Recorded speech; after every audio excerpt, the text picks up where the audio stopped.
সুপ্রিয় দর্শক, আসসালামু আলাইকুম। কেমন আছেন আপনারা? নিশ্চয়ই ভালো আছেন। আজকের ভিডিওতে আপনাদের সবাইকে স্বাগত জানাচ্ছি।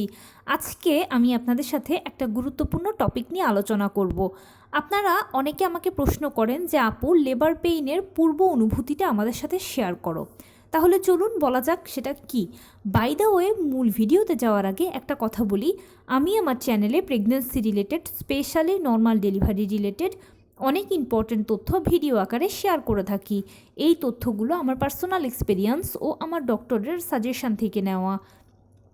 তাই আমার চ্যানেলটিকে যদি একবার আপনারা ভিজিট করেন, তাহলে আপনারা আপনাদের প্রশ্নাতীত মনের অনেক প্রশ্নের উত্তর পেয়ে যেতে পারেন। আমন্ত্রণ জানাবো আমার চ্যানেলটিকে একবার ভিজিট করে দেখার জন্য। এবারে চলুন মূল আলোচনায় যাওয়া যাক। আমি শুরুতেই বলেছি আজকে আলোচনা করব আপনাদের থেকে পাওয়া প্রশ্ন নিয়ে, সেটা হচ্ছে লেবার পেইনের পূর্ব অনুভূতি সম্পর্কে। দেখুন, নর্মাল ডেলিভারি হচ্ছে একটা প্রাকৃতিক পদ্ধতি। নবম মাসে 37 থেকে 40 সপ্তাহ নর্মাল ডেলিভারির আদর্শ সময়। এর মধ্যে যে কোনো সময় আপনার ডেলিভারি প্রক্রিয়া শুরু হয়ে যেতে পারে। কার কখন কোন দিন ডেলিভারি প্রক্রিয়া শুরু হবে সেটা আসলে এখানে স্পেসিফিক বলা যায় না। যেহেতু পদ্ধতিটা প্রাকৃতিক, তাই মহান আল্লাহ তাআলা লিখে রেখেছেন যে কোন দিন কোন সময় আপনার ডেলিভারি প্রক্রিয়া শুরু হবে, আপনার সন্তান ভূমিষ্ঠ হবে। তবে নবম মাসে 37 থেকে 40 সপ্তাহ, যেটা আমি বললাম নর্মাল ডেলিভারির আদর্শ সময়, এর মধ্যেই ডেলিভারি প্রক্রিয়া শুরু হবে এবং ডেলিভারি সম্পন্ন হবে ইনশাল্লাহ। লেবার পেইনের পূর্বে একজন মায়ের যে অনুভূতিগুলো হয়, সেরকম বিশেষ এখানে কিছু নেই। আপনি অ্যাজ ইউজুয়াল এখন যেরকম আছেন ঠিক সেরকমই থাকবেন। হয়তোবা দেখা যায় কারো স্রাব যায়, কারো স্রাব যায় না, কিন্তু একটা পর্যায়ে ফিলিংসটা আপনার কাছে পিরিয়ডের মতোই হবে, বা আপনার সেরকম হবে যেরকম আমাদের পিরিয়ডের আগে হয়, একটু অবসাদগ্রস্ত লাগা বা মুড সুইং বা মেজাজ খিটখিটে হওয়া, অথবা কিছুই না, একদম সিম্পল ভেজা ভেজা লাগছে। চেক করলে দেখবেন যে আপনার পিরিয়ডটা স্টার্ট হয়ে গেছে। একদম আমাদের পিরিয়ডের প্রথম দিন যেরকম হালকা বাদামি বা হালকা গোলাপি বর্ণের ব্লাড যায়, এখানেও ঠিক সেরকম পিরিয়ডের প্রথম দিনের মতোই হালকা বাদামি বা হালকা গোলাপি বর্ণের ব্লাডটা দেখতে পাবেন। এটা কখনোই রক্তের মতো টকটকে লাল হবে না। এর পরবর্তীতেই শুরু হয়ে যাবে আপনার 1 ফোঁটা 2 ফোঁটা করে পানি ভাঙা। তারপরে শুরু হবে আপনার পেইনটা কখনোই একটানা হবে না। কারো 10 মিনিট পর পরে হয়, কারো 15 মিনিট পরে পরে হয়, কারো আধা ঘন্টা পরে পরে হয়। এভাবে করেই পেইনটা চলমান থাকবে। এটা প্রথমে হালকা হবে, এরপর সেখান থেকে মাঝারি হবে, তারপর সেখান থেকে ভারী পেইনের দিকে যাবে। যখন পেইন অনেক ভারী হবে, তখন এরকম নয় যে অসহ্য যন্ত্রণায় আপনি মরে যাচ্ছেন, পাগল হয়ে যাচ্ছেন, এই টাইপের কিছু নয়। পেইনটা ওই একই রকমভাবেই চলতে থাকবে, শুধু বারে কমে আসবে। আগে যদি আপনার 10 মিনিট পর পর আসতো, এখন কয়েক মিনিট পর পর আসবে। এর মধ্যে আপনি ডেলিভারি রুমে কিন্তু পৌঁছে যাবেন। কারণ যখন পেইনটা বেশি হয় বা বারে কমে আসে, ওই সময় জরায়ুমুখ 4 সেন্টিমিটারের মতো খুলে যায়। আপনারা সবাই জানেন যে ডেলিভারির জন্য জরায়ুমুখকে কিন্তু 4 সেন্টিমিটার খুলতে হবে, তা না হলে ডেলিভারি হবে না।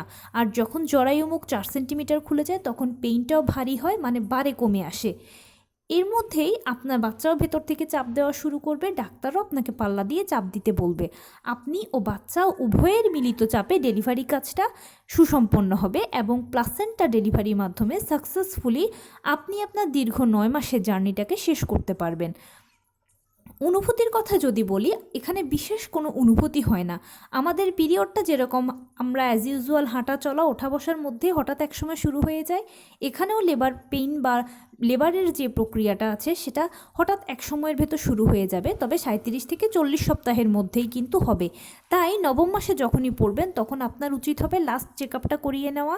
এতে পানি, পজিশন, প্লাসেন্টা, ওজন সব কিছু যদি ঠিকঠাক থাকে, আপনিও যদি মোটামুটি সব দিক থেকে ঠিকঠাক থাকেন, তাহলে তো ডাক্তার বলেই দেবে যে নর্মাল ডেলিভারি হবে। আর কেয়ারফুল থাকবেন, 37 থেকে 40 সপ্তাহের মধ্যেই আপনার এই প্রক্রিয়াটা শুরু হবে। তাই এই সময়টাতে টেনশন নেবেন না, রিল্যাক্সেই থাকবেন, অপেক্ষা করবেন ডেলিভারি প্রক্রিয়ার জন্য। বিশেষ কোনো অনুভূতি বলেছি হবে না, তবে কয়েকটি লক্ষণ আপনার বডিতে আপনি দেখতে পাবেন। ডেলিভারি প্রক্রিয়া শুরু হওয়ার পূর্বে এই লক্ষণ কয়েকটি ঘন ঘন দেখতে পাবেন নিজের মধ্যে। লক্ষণগুলোর মধ্যে প্রথমেই হচ্ছে মাঝে মাঝে পেট শক্ত হওয়া। খেয়াল করবেন মাঝে মাঝে আপনার পেট নিজে নিজে শক্ত হচ্ছে, আবার ছেড়ে দিচ্ছে। এটা ঘন ঘন হবে। তবে 24 ঘন্টার মধ্যে 2বার 3বার হলে এটা ঠিক আছে, এটা নর্মাল ডেলিভারির ইঙ্গিত দিচ্ছে। কিন্তু যদি দেখেন যে 24 ঘন্টার মধ্যে 12 বার 14 বার 15 বারও হয়ে যাচ্ছে, তাহলে আপনাকে দ্রুত ডাক্তারের সাথে যোগাযোগ করতে হবে। এটা আর তখন নর্মাল ডেলিভারি পর্যায়ে থাকে না, এটা তখন খারাপ কোনো কিছুরই সাইন দেয়। এরপরে যে লক্ষণটা দেখতে পাবেন সেটা হচ্ছে ঘন ঘন প্রস্রাবের চাপ অনুভব হওয়া। আপনি বাথরুমে যাচ্ছেন, 2-1 ফোঁটা প্রস্রাব হচ্ছে বা কখনো হচ্ছেও না, কিন্তু র্যান্ডম একটা প্রস্রাবের চাপ আপনি ফিল করবেন। তারপরে যে লক্ষণটা দেখবেন সেটা হচ্ছে স্রাব যাওয়া। কারো হয়তো ঘন স্রাব যায়, কারো আঠালো স্রাব যায়, কারো পাতলা স্রাব যায়, কারো স্রাব পা দিয়ে গড়িয়ে পড়ে, আবার অনেকে স্রাব যায়ও না। এরপরে যেটা বিশেষ লক্ষণ সেটা হচ্ছে চাপ অনুভব করা। সবসময় আপনি আপনার যৌনাঙ্গের দিকে, জরায়ু মুখের দিকে একটা চাপ অনুভব করবেন। আপনার মনে হতে পারে বুঝি কিছু একটা ছিঁড়ে বেরিয়ে যেতে চাচ্ছে, উঠতে বসতে আপনার কষ্ট হবে। এবং সর্বশেষ যে লক্ষণটার কথা বলবো সেটা হচ্ছে কোমরে তলপেটে ব্যথা, বিশেষ করে তলপেটে ব্যথা। অনেকে বলে যে প্রচুর তলপেটে ব্যথা করে ডেলিভারির পূর্বে।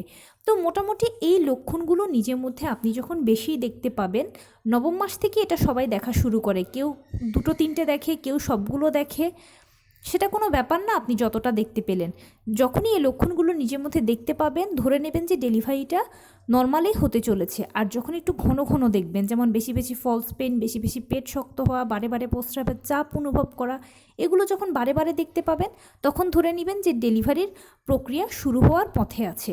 আর এরই মধ্যেই ইনশাল্লাহ একসময় ডেলিভারি প্রক্রিয়া শুরু হয়ে যাবে। তো এ ছিল আজকের ভিডিও। কেমন লাগলো বলুন? যদি ভালো লেগে থাকে ও হেল্পফুল হয়ে থাকে তাহলে প্লিজ লাইক, কমেন্ট, শেয়ার করতে একদম ভুলবেন না। আর সেই সাথে আমার চ্যানেলটিকে সাবস্ক্রাইব করার বিনীত অনুরোধ রইল।